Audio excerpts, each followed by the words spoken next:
Subscribe करिए hi-fi study channel को, bell icon को प्रेस कीजिए लेटेस्ट वीडियो अपडेट सबसे पहले पाने के लिए। आइए आपकी डीएलएड थर्ड सेमेस्टर साइंस की क्लास सूक्ष्म जीवों का संसार चल रहा है। इसमें का एक टॉपिक आपका जीवाणु हो गया है। एक बार हल्का से रिवाइज कर लेते हैं। सूक्ष्म जीव आपके वे जीव होते हैं जिन्हें हम नग्न आँखों से नहीं देख सकते हैं। इसके लिए हम सूक्ष्मदर्शी यंत्र का प्रयोग करते हैं। क्यों? क्योंकि ये बहुत ज़्यादा छोटे होते हैं।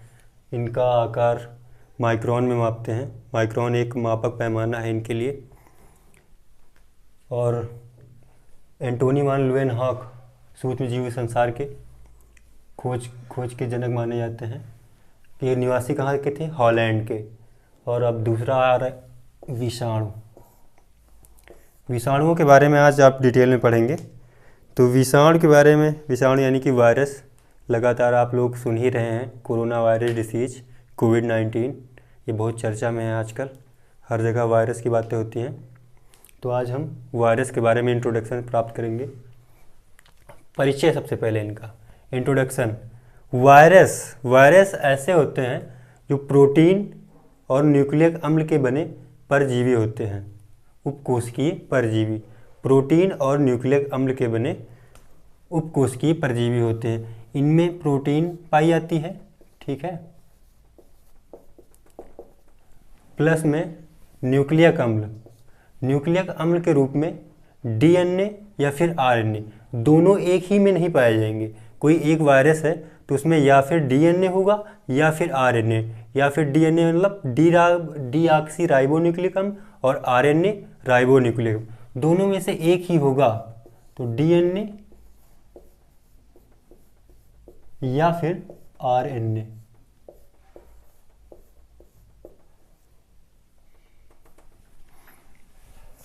इसकी खोज इवानोव्स्की, अगर इसका आ जाए कि इसके खोजकर्ता कौन थे तो लिखेंगे इवानोव्स्की। ये कहाँ के निवासी थे? तो ये रूस के वैज्ञानिक थे इवानोव्स्की। ये वनस्पति शास्त्री थे। इन्होंने तंबाकू के मोजैक रोग, तंबाकू की पत्तियों में एक मोजैक नामक रोग होता है, तो उसकी ये खोज कर रहे थे कि ये रोग किस कारण होता है। तब इन्हें सर्वप्रथम वायरस का पता लगा कि विषाणु नाम की भी चीज़ होती है। और पहले क्यों नहीं पता लगा था भाई? जब जीवाणुओं का पता लगा, कवकों का पता लगा, शैवाल का पता लगा, तब वायरस का पता नहीं लग पाया। क्यों? इसका एक बहुत बड़ा कारण ये है कि जीवाणु, कवक, प्रोटोजोआ, शैवाल ये सब आकार की दृष्टि से अपेक्षाकृत विषाणु से बड़े होते हैं। तो इनकी खोज के लिए सूक्ष्मदर्शी का प्रयोग करते हैं। लेकिन विषाणु के लिए सूक्ष्मदर्शी, ये आम सूक्ष्मदर्शी का प्रयोग करेंगे तो नहीं दिखेंगे। इसके लिए हमें इलेक्ट्रॉन सूक्ष्मदर्शी का प्रयोग करना पड़ेगा। जब इलेक्ट्रॉन सूक्ष्मदर्शी की खोज हुई तब पता चला कि जीवाणुओं से भी छोटे विषाणु होते हैं, ठीक है। इसके लिए हम किस चीज़ का प्रयोग करते हैं? इलेक्ट्रॉन सूक्ष्मदर्शी। खोजकर्ता का नाम इवानोव्स्की। कहाँ के वैज्ञानिक थे? रसिया या रूस। प्रकार, ये कितने प्रकार के होते हैं? तो ये 3 टाइप्स के होंगे आपके। कहाँ कहाँ पाए जाएंगे? पादप में जो पाए जाएंगे वो पादप विषाणु, जंतुओं में पाए जाएंगे आपके वो जंतु विषाणु, और जीवाणु भोजी विषाणु। ये जीवाणुओं जो होते हैं हमारे, उनके ऊपर परजीवी के रूप में पाए जाते हैं। ये केवल और केवल जीवाणुओं के ऊपर पाए जाएंगे, उन्हीं के साथ अपना सहजीवन व्यापन करते हैं, ठीक है। तो उन्हें कहेंगे जीवाणु भोजी विषाणु या बैक्टीरियोफेज। तो पहला कौन सा हो गया? पादप, दूसरा जंतु, तीसरा जीवाणु भोजी, ठीक है। पादप में आरएनए और प्रोटीन पाए जाते हैं। जो पादप विषाणु होते हैं उसमें आपका आरएनए, ये आर लिखा है तो यहाँ आर का मतलब आरएनए है, प्लस कि मतलब, और उसमें क्या पाया जाता है? प्रोटीन। ये जो लिखा है शॉर्ट में लिखा है, आप समझ जाएंगे। जंतु विषाणु, इसमें आरएनए अथवा डीएनए, मतलब दोनों नहीं पाए जाएंगे। किसी में आरएनए भी मिल सकता है और किसी में डीएनए भी मिल सकता है, और साथ में इसमें प्रोटीन, आरएनए अथवा डीएनए और प्रोटीन पाई जाती है। किसमें? जंतु विषाणु। तीसरा जीवाणु भोजी विषाणु, इसमें क्या क्या है? केवल डीएनए। जीवाणु भोजी विषाणु जो होता है बैक्टीरियोफेज, इसमें केवल डीएनए पाया जाता है और साथ में प्रोटीन के कण। इससे बना है हमारा जीवाणु भोजी या बैक्टीरियोफेज विषाणु। तो शुरुआत से एक बार देखते हैं विषाणु। इसकी खोज किसने की? इवानोव्स्की। परिचय इनका, ये क्या होते हैं, कैसे होते हैं, तो ये प्रोटीन और न्यूक्लियक अम्ल के बने उपकोशिकीय सूक्ष्म जीव हैं जो परजीवी होते हैं। कोशिका, जीवित कोशिका के बाहर इनको क्रिस्टलीकृत करके रखा जा सकता है। क्रिस्टलीकृत यानी कि इन्हें कांच की बोतल में ऐसे रखा जा सकता है, फिर ये गुणन नहीं करेंगे, ना जनन कर पाएंगे, ना किसी को नुकसान पहुंचा पाएंगे। क्यों? क्योंकि जब ये जंतु कोशिका या किसी जीवित कोशिका में जाएंगे तभी ये इनमें जीवन यापन होता है, उसके पहले नहीं। इन्हें सूक्ष्म जीव जो होते हैं विषाणु, इन्हें जीवित और मृत के बीच की कड़ी भी कहा जाता है। ठीक है, सजीव और निर्जीव के बीच की कड़ी, मतलब जब ये किसी जीवित कोशिका के संपर्क में नहीं होंगे तब ये हमेशा मृत अवस्था में पड़े रहेंगे। कोई बीमारी नहीं, कोई कुछ नहीं, ना इनमें जनन होगा, ना इनकी मात्रा में वृद्धि होगी। जब ये किसी जीवित कोशिका के संपर्क में आएंगे, फिर वो चाहे पादप की कोशिका हो, पादप पौधे भी श्वसन करते हैं ना, अपना भोजन स्वयं बनाते हैं, तो वो भी जीवित हो गई उनकी कोशिकाएं। जंतु तो जीवित होते हैं, सभी लोग जानते हैं भाई। और जीवाणुओं के ऊपर पाए जाने वाले जो होते हैं बैक्टीरियोफेज, जीवाणु भोजी, तो जीवाणु पे भी जीवित कोशिका की बनी होती है। ठीक है, तो ये जब किसी जीवित कोशिका के संपर्क में आएंगे तब भी इनमें जनन होगा, इनकी संख्या में वृद्धि होगी और ये नुकसान पहुंचा सकते हैं। और ऐसे इन्हें मृत पड़े रहेंगे कि इनका मतलब कोई कुछ नहीं करेंगे, ना जनन करेंगे ना कुछ करेंगे। क्रिस्टलीकृत करके इन्हें अच्छे से रखा जा सकता है, कई साल वैसे के वैसे रहेंगे। ठीक है, अब पादप विषाणु, जंतु विषाणु और जीवाणु भोजी विषाणु कितने प्रकार होते हैं? 3 प्रकार। कौन कौन से? पादप, जंतु, जीवाणु भोजी। इनकी खोज इवानोव्स्की, कहाँ के वैज्ञानिक थे? रूस के। ठीक है, और वो सूक्ष्म जीवों का संसार चल रहा है, तो इसकी खोज किसने की थी? बताइए। एंटोनी वान लुएनहॉक। कहाँ के निवासी थे? हॉलैंड। ठीक है, इतना क्लियर हुआ। जीवाणु आपका पहले हो चुका है, अगर जीवाणु आपने नहीं पढ़ा है तो इसके पहले वाला वीडियो जाके आप जरूर देखिएगा। उसके बाद आज विषाणु चल रहा है, तो विषाणु में सबसे ज़्यादा इस समय चर्चा में कौन सा है? कोविड-19। तो ये भी पूछा जा सकता है, और अदर जो पूछे जा रहे हैं उनके बारे में बताते हैं। पहले इनके बारे में क्या क्या पढ़ेंगे, तो इनसे होने वाले लाभ और हानियाँ इस चैप्टर में पढ़ेंगे। तो सबसे पहले आइए लाभ देख लेते हैं, इनके क्या लाभ हैं। तो यहाँ से पकड़ते हैं हम जीवाणु भोजी विषाणु से। तो कुछ जो जीवाणुओं द्वारा हमें जैसे पेचिस, टाइफाइड ऐसे रोग होते हैं, ये किससे ठीक होते हैं? जीवाणु भोजी विषाणु, बैक्टीरियोफेज इनका भक्षण करता है। कैसे, आइए देखते हैं। जो इसमें बैक्टीरियोफेज में जो फेज शब्द है, ये फेज है ग्रीक भाषा के फेगास शब्द से लिया गया है। बैक्टीरियोफेज में जो पीछे फेज शब्द लिखा है इंग्लिश में आपका, ये ग्रीक भाषा के फेगास शब्द से लिया गया है, और फेगास का अर्थ होता है भक्षण करना या खाना। तो ये विषाणु जो होते हैं जिनका नाम है बैक्टीरियोफेज, ये जीवाणुओं का भक्षण करते हैं, मतलब जीवाणुओं को खाते हैं। तो जीवाणुओं से हमें नुकसान पहुंचता है, उससे हमें बीमारियां होती हैं। कौन कौन सी? पेचिस हो गई, टाइफाइड हो गई, और कई प्रकार की बीमारियां होती हैं। तो उनसे ये हमारी रक्षा करते हैं। कैसे करते हैं? उनको खा करके, उनका भक्षण करके। ठीक है, इतना समझ में आया। तो इनके क्या क्या फ़ायदे होंगे? तो ये सबसे बड़ा फ़ायदा तो यही हो गया कि ये हमारी जीवाणुओं से होने वाली बीमारियां जैसे हैं पेचिस, टाइफाइड, इन सब से, और कुछ वायरल बीमारियां हैं, इनसे हमारी रक्षा करते हैं। कैसे करते हैं? जीवाणुओं को भक्षण करके या उन्हें खा करके करते हैं। दूसरा, बैक्टीरियोफेज ये बहुत एक अच्छा विषाणु है। ये कहाँ पाया जाता है? बहुत इंटरेस्टिंग चीज़ है, कई बार पूछी जाती है। बैक्टीरियोफेज सबसे ज़्यादा कहाँ पाया जाता है? तो सबसे ज़्यादा ये पाया जाता है गंगा के जल में। कहाँ पाया जाएगा? गंगा का जल। कहते हैं ना गंगा का जल बहुत पवित्र है, चाहे जितने दिन रखो सड़ता नहीं है पानी उसका। तो उसका बहुत बड़ा कारण है बैक्टीरियोफेज। बैक्टीरियोफेज नामक विषाणु जो है वो गंगा के जल में बहुत ज़्यादा मात्रा में पाए जाते हैं। और जैसे जैसे आप गंगा जहाँ से उद्गम स्थल है, जहाँ से निकलती है पहाड़ों से, जैसे जैसे आप उस स्थान पे जाएंगे, उस तरफ बढ़ते जाएंगे, वहाँ बैक्टीरियोफेज की मात्रा बढ़ती चली जाएगी। तो वहाँ का पानी बहुत स्वच्छ होगा। क्यों स्वच्छ होगा? क्योंकि बैक्टीरियोफेज जब विषाणु है वो वहाँ, इसका काम क्या क्या है? देखो, जीवाणु का भक्षण करता है पहले। दूसरा, काई क्या होती है? शैवाल जो होते हैं, ठीक है, ग्रीन ब्लू एल्गी, ये सब शैवाल हैं, कवक हैं, ये सब क्या कुछ काई जो बनी रहती है पानी में, जो स्थिर जल रहता है उसमें भी, तो इन सब का भक्षण करता है। कौन सा? बैक्टीरियोफेज, जीवाणुओं का भक्षण करता है। पानी में जो गंदगी होती है जैसे कि काई वाई वगैरह, तो उनका भी ये भक्षण करता है। इसलिए गंगा का जल पवित्र भी रहता है। ठीक है। प्लस में इनसे होने जीवाणु द्वारा होने वाली हमारे शरीर में बीमारियां जैसे टाइफाइड हो गया, पेचिस हो गया और कॉलरा हो गया, मतलब कई प्रकार की होती हैं, इनसे हमारी रक्षा करता है। तो कैसे, अगर कैसे करता है भाई, तो जीवाणु को खा लेगा ये, तो वो बीमारी फैला ही नहीं पाएंगे, है कि नहीं। तो इनसे ये फ़ायदे हो गए 3-4। ठीक है, आगे और पढ़ेंगे, लेकिन पहले इनकी बीमारियां पढ़ लेते हैं। तो बीमारियां पादप विषाणु और जंतु विषाणु में। पादप विषाणु में क्या होता है, अभी बताया ना, तंबाकू का मोजैक रोग।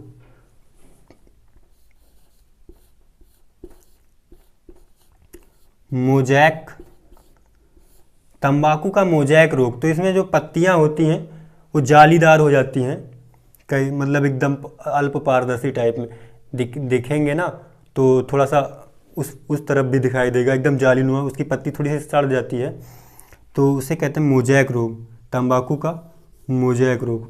ये तंबाकू की पत्तियों में होता है ज़्यादातर, पादप विषाणु में होता है, क्योंकि पौधे का ही रोग है, तो पादप विषाणु में जाहिर सी बात है पादप विषाणु के कारण होगा। ठीक है, आगे जंतु विषाणु। अब इनमें जंतु विषाणु में हम लोग भी आते हैं, कई सारे जीव आते हैं, तो इसमें बहुत सी बीमारियां हैं, आगे देखते हैं। ठीक है, इसके पहले एक बार रिवाइज कर लेते हैं।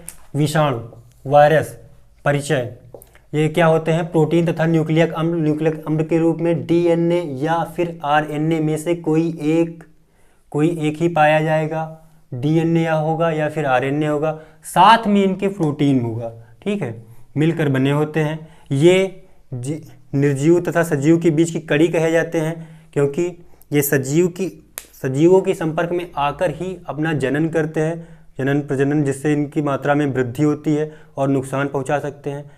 जब तक ये सजीवों के संपर्क में नहीं आएंगे, इनसे किसी प्रकार का नुकसान नहीं है, ना ही ये अपनी मात्रा में वृद्धि कर सकते हैं, ना ही अपनी संख्या का विस्तार कर सकते हैं गुणन के माध्यम से। ठीक है, इसकी खोज इवानोव्स्की, सूक्ष्म जीवों का संसार की खोज, एंटोनी वान लुएनहाक, निवासी हॉलैंड के, और इवानोव्स्की किसके हैं, विषाणु के। ठीक है, अब आगे चलते हैं। तो विषाणुओं में जंतुओं में होने वाले रोग, तो ये जंतुओं में रोग कैसे करते हैं, तो ये वायरल रोग होते हैं। वायरल रोग क्यों होते हैं, क्योंकि इन्हें जीवित और निर्जीव के बीच की कड़ी, सजीव और निर्जीव के बीच की कड़ी कहा जाता है। तो जो ये निर्जीव हैं तो ऐसे तो पड़े ही रहेंगे। वायरल का मतलब ही क्या होता है, मतलब विस्तार, या आप कह सकते हैं कि फैलाव, किसी माध्यम से, जैसे कि किसी मैसेज को वायरल करना है तो व्हाट्सएप का सहारा लेते हैं, वैसे ही यहाँ विषाणु किसका सहारा लेता है, जल, वायु या जानवरों, कीट पतंगों, इन सब का सहारा लेकर बीमारियां फैलाता है। कैसे, तो इन्हें वायरल रोग, इसके अंतर्गत चार चीज़ों में इन्हें बांटा गया, डिवाइड किया गया है। पहला आपका है विरल, SPORADIC, स्पोरेडिक, पहला हो गया विरल। स्पोरेडिक, गलसुआ या इसको इंग्लिश कहेंगे मम्स। तो गलसुआ ये कहीं भी हो सकता है शरीर के किसी भी भाग में, लेकिन ज़्यादातर यहाँ पे नेक में, गर्दन में, और ये चिक में, आपके गाल और गर्दन, यहाँ पे स्वेलिंग आ जाती है, सूजन आ जाती है। जब कभी कभी ऐसा होता है कि जब हम सो के उठते हैं सुबह, तो यहाँ पे सूजन रहती है, जिससे क्या होता है, हमें लार घूटने में परेशानी होती है, और पानी पियेंगे तो फिर अंदर घूटने में परेशानी होती है। ठीक है, तो ये किसी भी स्थान पे हो सकता है, लेकिन नॉर्मली ज़्यादातर ये होता है गलसुआ, जैसे कि नाम से है वैसे गर्दन पे सूजन आएगी हल्की सी, यहाँ पे। ठीक है, दूसरा है आपका स्थानिक, एंडेमिक, दिख रहा है ना, स्थानिक, एंडेमिक। तो ये रेबीज नामक रोग होता है, किससे होता है, कुत्ते के काटने से, और इसका टीका लुई पाश्चर ने इसका टीका बनाया था। तो ये स्थानिक जो होते हैं, ये शरीर के किसी एक विशेष स्थान पे होते हैं, जैसे कुत्ते ने काट लिया तो किसी एक पार्टिकुलर भाग पे काटा होगा, तो वहाँ से खून के जरिए पूरे शरीर में फैलते हैं। ठीक है, तीसरा आपका हो गया है महामारी, एपिडेमिक। इसके अंतर्गत आते हैं डेंगू, पीत ज्वार, खसरा। तो महामारी कैसे फैलती है भाई? महामारी एक विशेष क्षेत्र में फैलती है, थोड़ा विस्तार होगा जगह का। क्यों, किससे किससे फैलेगी? डेंगू किससे? मादा एडीज। मादा एडीज एक मच्छर होता है, उसके काटने से फैलता है। तो मच्छर एक स्थान जहाँ गंदगी होगी वहीं रहेंगे, वहाँ से उठेंगे तो हमें हार्म पहुँचाएंगे, काटेंगे, तब ये डेंगू होगा हमें। तो एक विशेष स्थान पे जहाँ पे डेंगू के मच्छर होंगे ज़्यादातर, या ऐसे कीट होंगे उससे फैलेगा पीत ज्वार, खसरा। तो एक विशेष स्थान पे होगा, वो मतलब काफ़ी विस्तार में होगा, लेकिन अपेक्षाकृत सर्वव्यापी के नहीं, सर्वव्यापी से कम, लेकिन महामारी होगी, मतलब एक विशाल क्षेत्र में। ठीक है, तो डेंगू, पीत ज्वार और खसरा सर्वव्यापी। सर्वव्यापी ऐसा वायरल होता है कि ये एक देश से दूसरे देश तक भी जाता है फैल के। जैसे अभी अभी आपका आया था कोरोना वायरस है, और बर्ड फ्लू, स्वाइन फ्लू, ये सब इसी में आते हैं। इन्फ्लुएंजा और एड्स। एड्स का पूरा नाम एक्वायर्ड एमिनो डिफिशियंसी सिंड्रोम। इसका वायरस जो होता है HIV, इसमें HIV ह्यूमन इम्यूनो वायरस, इससे ये फैलता है। तो एड्स की बीमारी हो जाती है ना, किससे? विषाणुओं से। थोड़ा डिटेल में समझेंगे। अगर आपसे एड्स के बारे में पूछे बीमारी है या अवस्था, अगर ये विषाणु के अंतर्गत आपसे पूछ रहा है तब आप कहेंगे बीमारी है। लेकिन कभी कभी आपको पर्टिकुलर सिर्फ एड्स के बारे में पूछा जाए कि ये बीमारी है या अवस्था है, तो आप वहाँ पे अवस्था लिख के आएंगे। क्यों? क्योंकि एड्स कोई बीमारी नहीं, एड्स एक ऐसी अवस्था है हमारे, देखो, सबके शरीर में और हमारे शरीर में, सबके शरीर में मानव प्रतिरोधक क्षमता पाई जाती है, जिससे बीमारियों से रक्षा होती है। हमारे शरीर की एंटीबॉडी जो होती हैं, श्वेत रुधिर कणिकाएँ, इनकी वजह से बीमारियों से रक्षा होती है। लेकिन जो एड्स में एक वायरस पाया जाता है HIV ह्यूमन इम्यूनो वायरस, ये उन श्वेत रुधिर कणिकाओं का भक्षण कर लेता है। जब इसका वायरस हमारे शरीर में जाएगा तो श्वेत रुधिर कणिकाओं का भक्षण करेगा, और इससे क्या होगा कि हमारी जो रोगों से लड़ने के प्रति क्षमता है वो एकदम से खत्म हो जाएगी। तो जब रोगों से लड़ने की क्षमता खत्म हो जाएगी तो हम कोई बीमारी हो गई छोटी छोटी, जैसे कि छोटी से जो ये वायरल जुकाम होता है नॉर्मल, ठीक है, ये हो गया तो फिर हम दवाई लेंगे, लेकिन ये ठीक नहीं होगा। क्यों नहीं होगा? क्योंकि हमारी रोग प्रतिरोधक क्षमता बिल्कुल ही खत्म हो गई है। ऐसे ही छोटी छोटी बीमारियां आएंगी, TB हो जाएगी हमारी, फिर वो ठीक नहीं होगी। तो एड्स में इंसान जब मृत्यु होती है तो एड्स की वजह से नहीं होती, छोटी छोटी बीमारियां होती हैं, वो घातक रूप लेती हैं, ठीक ही नहीं होती चाहे इतनी दवाई की जाए। क्यों? क्योंकि HIV जो उसमें पाया जाता है, HIV वायरस, ये प्रतिरोधक क्षमता श्वेत रुधिर कणिकाओं के द्वारा बनती है, तो उनका भक्षण कर लेते हैं। ठीक, अगर आपसे किसी पार्टिकुलर स्थान पर सिर्फ एड्स के बारे में पूछा जाए कि ये बीमारी है या अवस्था है, तब आप कहेंगे एड्स एक बीमारी नहीं, अवस्था है। लेकिन अभी चूंकि हम विषाणुओं के बारे में पढ़ रहे हैं, तो विषाणु से होने वाली बीमारियों के अंतर्गत अगर पूछा जा रहा है तब आप एड्स का नाम लिखेंगे। किसमें? सर्वव्यापी बीमारी में। ठीक है, इन्फ्लुएंजा और एड्स। तो एड्स, ये इसके बचाव भी देख लेते हैं। बचाव के लिए इससे थोड़ी सुरक्षा का ध्यान देना पड़ता है। केवल जो इन्फेक्टेड सुई इंजेक्शन होता है इससे फैलता है। ठीक है, जैसे हम शेविंग कराने गए हैं तब ब्लेड, एक संक्रमित व्यक्ति जो उसकी भी शेविंग हुई हो या दाढ़ी बनाया हो, उससे दूसरे की काट दे, अगर उसका ब्लड आपके अंदर चला जा रहा है तब, ठीक है, मल मूत्र से, तो ऐसे फैलता है। थोड़ी सतर्कता बरती जाए तो बहुत से चांसेस हैं कि हम सुरक्षित रहेंगे। ठीक है, आगे देखते हैं।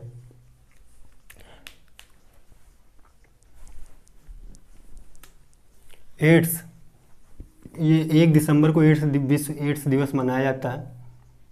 यह पूछा जाएगा, आप GK में अधिकतर पूछा जाता है 1 दिसंबर। ठीक है, और ये इसका प्रतीक चिन्ह भी होता है। एक सरकार ने, WHO वर्ल्ड हेल्थ ऑर्गेनाइजेशन ने एक इसका प्रतीक भी बनाया है। तो कुछ ऐसे होता है, मतलब लाल फीता, रेड रिबन कहते हैं इसको। तो ये ऐसे होगा कुछ,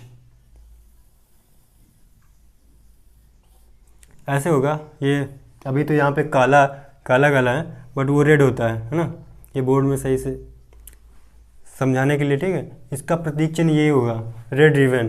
ठीक है, एड्स बहुत ज़्यादा पूछा जाता है, इसलिए थोड़ा सा बताना ज़रूरी था। तो वायरस के कारण मनुष्यों और जंतुओं में कौन सा रोग होते हैं? वायरल रोग। वायरल रोग क्यों होते हैं? क्योंकि ये सजीव तथा निर्जीव के बीच की कड़ी होते हैं। ये जीवित तो हमेशा तो जीवित रहेंगे नहीं, जब तक ये जीवित कोशिका के संपर्क में नहीं आते हैं। तो इन्हें किसी न किसी की मदद चाहिए, या तो कीटों के द्वारा हमारे शरीर में आएंगे एक स्थान से दूसरे स्थान, या तो जल के द्वारा या तो वायु के द्वारा।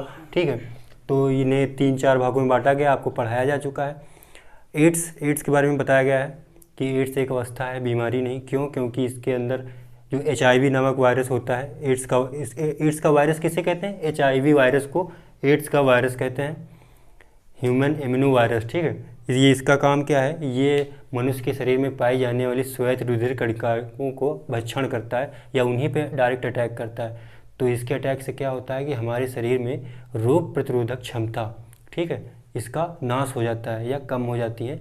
इससे क्या होगा कि हमारे शरीर में कोई भी दवा जो खाएंगे, अगर कोई छोटी से छोटी बीमारी हो जाएगी तो कोई भी, जब हम उसके लिए दवा लेंगे, इलाज करवाएंगे, तो फ़ायदा करेगा ही नहीं। तो वो जो बीमारी है छोटी सी, वो धीरे धीरे बढ़ते बढ़ते बहुत बड़ी हो जाएगी, तो उससे हमारी मृत्यु हो जाएगी, एक समय ऐसा आएगा। ठीक है, जो एड्स की वजह से मनुष्य कभी नहीं मरता है, बल्कि एड्स की वजह से जो बीमारियां हो जाती, अदर जो ठीक ही नहीं हो पाती, उनकी वजह से हमेशा इंसान मरता है। ठीक है, अब आइए देखते हैं ये जो ज़्यादा पूछे जाते हैं, हमेशा अक्सर हम सुना करते हैं कि आज ये वायरस आ गया, है ना, आज ये आ गया, जो चर्चा में रहते हैं, लगातार बने रहते हैं। तो ये अगर एग्ज़ामिनर आएगा, तो अगर आपका ऐसे एग्ज़ामिनर आ रहा है और तो ज़्यादातर यही पूछते हैं सवाल, वायरस के अंतर्गत अगर पूछेंगे तो ये कुछ फेमस हैं जो हमेशा सुनने में आते रहते हैं, तो इनके बारे में क्यों न देख लिया जाए ना एक बार जल्दी से। हालांकि आपके कोर्स में इतना नहीं है, लेकिन ये चूँकि बहुत फेमस हैं तो हो सकता है कि पूछ भी लें। तो आइए जल्दी से देख लेते हैं। ठीक है, दिमागी बुखार। दिमागी बुखार आपने सुना होगा, ये टाइगर मच्छर, नाम देख रहे हो कितना बढ़िया है, टाइगर मच्छर से फैलता है। टाइगर मच्छर जब काटता है तो इसके वायरस से हमें होता है दिमागी बुखार। ये ज़्यादातर अभी बहुत ज़्यादा इंडिया में सुनने को मिला है, वो राज्य है गोरखपुर का तराई क्षेत्र।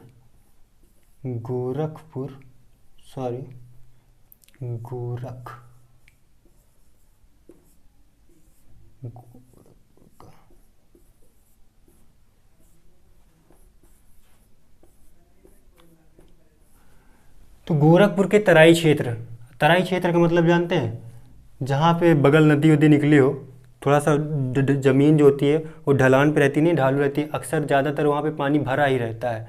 ठीक है, तो चूँकि अब मच्छर है भाई, तो मच्छर कहाँ रहते हैं? पानी पे बैठते हैं। तो ये गोरखपुर के तराई क्षेत्र में ज़्यादा ये बीमारी पाई गई। ठीक है, इसी वजह से लिंक कर पा रहे होंगे आप। दूसरा है आपका बर्ड फ्लू भी बहुत सुना होगा, अभी हाल ही में खूब परेशान हुए नॉनवेज खाने वाले। बर्ड फ्लू, तो इसकी खोज हो चुकी थी 1997 में। ठीक है, बहुत पहले ही हो चुकी थी, लेकिन ये बीच बीच में उछलता रहता है इसका नाम।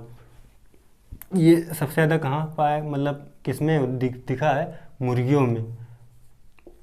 जो ये बर्ड फ्लू है ये मुर्गियों में दिखा। और बतख में भी, मतलब ऐसे कुछ पक्षी, कौवे में भी, और मोर, कुछ पक्षियों में। ज़्यादातर ये पक्षियों की बीमारी है बर्ड फ्लू, जैसे कि नाम से ही लग रहा है ना, बर्ड फ्लू। तो पक्षियों में होगी, पक्षियों से फिर मनुष्यों में भी फैलती है और जंतुओं में भी फैलती है। इससे याद आया, एड्स जो सबसे पहले फैला था वो अफ्रीका में फैला था, और उसका जो वाहक था वो सर्वप्रथम वो एक बंदर से फैला था। ठीक है, एड्स का वायरस HIV वो सर्वप्रथम एक बंदर से फैला था। ठीक है, स्वाइन फ्लू बुखार बहुत सुने होंगे, है ना नाम। तो ये 2009 में चर्चा में रहा है। और कहाँ से इसकी शुरुआत हुई? मैक्सिको से हुई इसकी शुरुआत, 2009 में चर्चा में रहा। और ये जानते हो किस में रहता है? पिगीज होते हैं, पिग, सुअर। ठीक है, जो रोड साइड में गंदे गंदे जानवर घूमा करते हैं। ठीक है, कचरा खाते रहते हैं, अपशिष्ट पदार्थ, और प्लस खुद भी बहुत गंदे होते हैं भाई। तो ये उसी से फैला है स्वाइन फ्लू। लेकिन एक हिसाब से देखा जाए तो ये हमारे लिए अच्छे भी हैं। अब अच्छे क्यों हैं? क्योंकि सड़क पर पड़ी गंदगियों को साफ करते रहते हैं। नहीं तो अगर ये ना हो तो इतनी गंदगी हो जाए कि जो अभी हम डर की वजह से, कोरोना की वजह से मास्क लगा के घूमते ना, हमेशा बदबू की वजह से लगा के घूमनी पड़ेगी। कोई सफाई करने वाले रहेगा नहीं भाई, लेकिन ये लोग सफाई भी कर देते हैं, है ना। तो ठीक है, गंदे हैं तो हैं, लेकिन हमें फ़ायदेमंद भी है हमारे लिए। लेकिन इसकी वजह से क्या फैला था?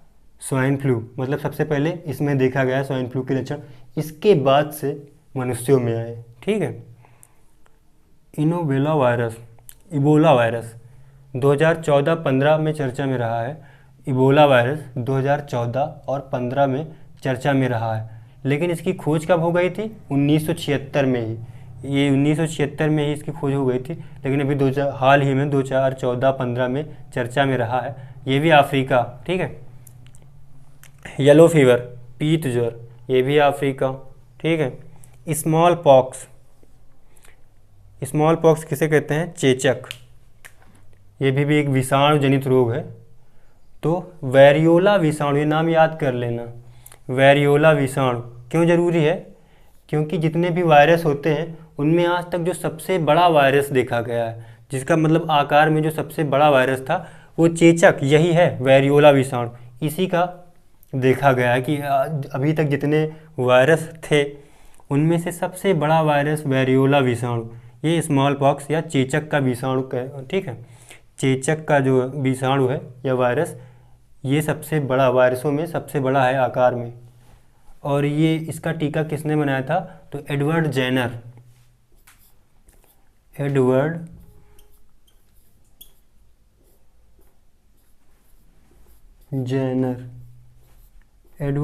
ने इसका टीका बनाया था। तो ये बहुत पूछा जाता है कि सबसे बड़ा विषाणु, तो वेरियोला विषाणु किसमें? चेचक में।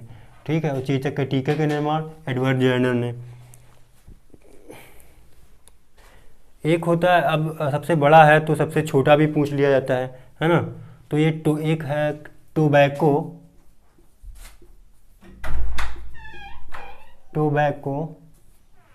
ये टोबैको वायरस वो नहीं है तंबाकू वाला, मतलब उसी से रिलेटेड है, लेकिन वो नहीं है।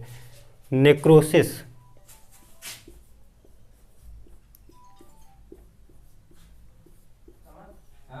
टोबैको नेक्रोसिस, ये सबसे छोटा विषाणु। ठीक। वायरस के आकार में। एडवर्ड जेनर ने खोज की थी किसकी? चेचक के टीके की। और ये वेरियोला विषाणु, ठीक है, चेचक में पाया जाता है। तो एक बार जल्दी से देख लीजिए, नोट करना हो नोट कर लीजिएगा। तो संसार वर्ड ऑफ माइक्रो ऑर्गेनिज्म की 2 चीज़ें कंप्लीट हो चुकी हैं। पहला जीवाणु, दूसरा विषाणु। इसमें जो नहीं समझ में आया भाई, आगे अगर कुछ छूट भी रहा है तो हम आपको PDF के माध्यम से उपलब्ध करा देंगे।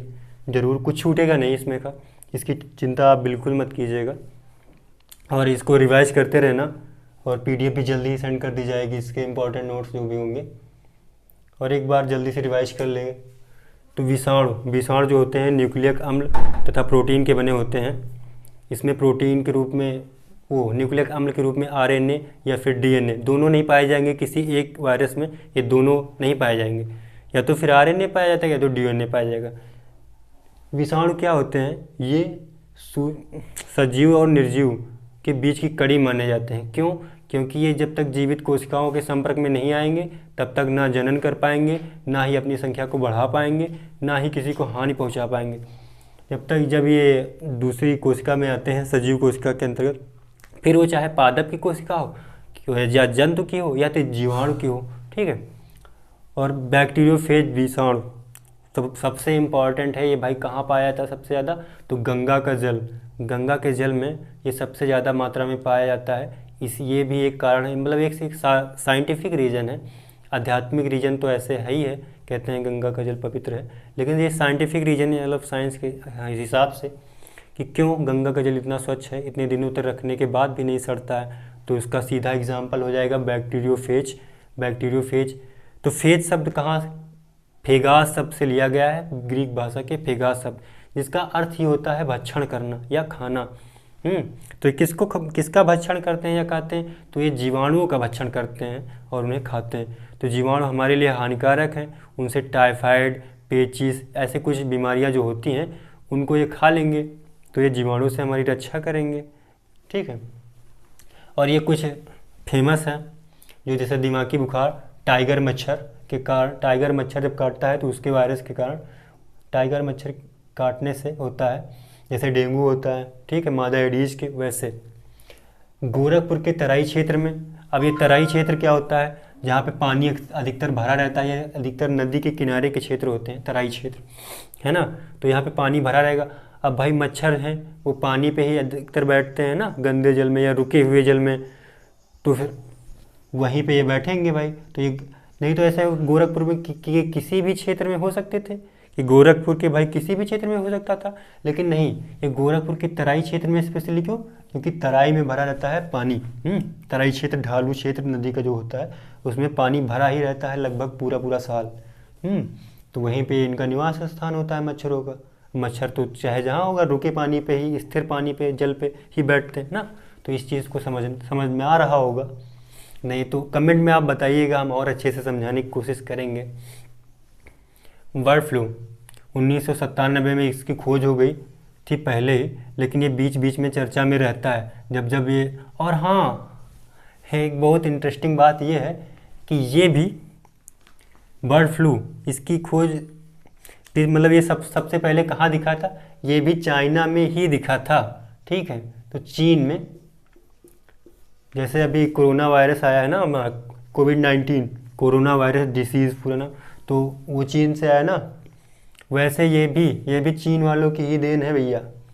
कौन सा, बर्ड फ्लू, ठीक है। स्वाइन फ्लू 2009 में मैक्सिको में पहली बार देखा गया। स्वाइन फ्लू आता रहता है बुखार, एक बार बीच में बहुत चला था, लोग बहुत डरे हुए थे, बहुत लोगों को याद भी होगा। तो ये सबसे पहले पिग्स में देखा गया, पिग यानी कि सुअर। इबोला वायरस 2014-15 के मध्य चर्चा में रहा ज़्यादातर, और इसकी खोज 1976 में ही हो गई थी अफ्रीका में, ठीक है। येलो फीवर, पीच ज्वर अफ्रीका, स्मॉल पॉक्स और चिकन पॉक्स, ठीक है। ये इम्पॉर्टेंट है भाई साहब। क्यों इम्पॉर्टेंट है, क्योंकि स्मॉल पॉक्स यानी कि चेचक का जो ये वेरियोला विषाणु है, ये वायरस जगत का जितना भी भाई वायरस का जगत है, वायरस वाला केवल संसार, मतलब पूरा सूक्ष्म जीव के नहीं, सूक्ष्म जीव के अंतर्गत वायरस के अंतर्गत वायरस का संसार, जितने टाइप के वायरस होते हैं उनमें ये सबसे बड़ा अभी तक का विषाणु का वायरस जो है देखा गया है, वेरियोला विषाणु। तो इसके ये चेचक के टीके की खोज एडवर्ड जेनर ने की, है ना। और सबसे छोटा तो टोबैको निक्रोसिस, सबसे छोटा वायरस टोबैको निक्रोसिस।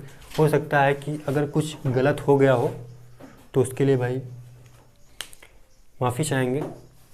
बाकी आप देखते रहिए, आप भी देखते रहिए, हो सकता है कहीं कुछ छूट रहा हो तो बताया भी कीजिए कमेंट में, आप अगली बार से और सुधार करने का प्रयास करेंगे, ठीक है भाई।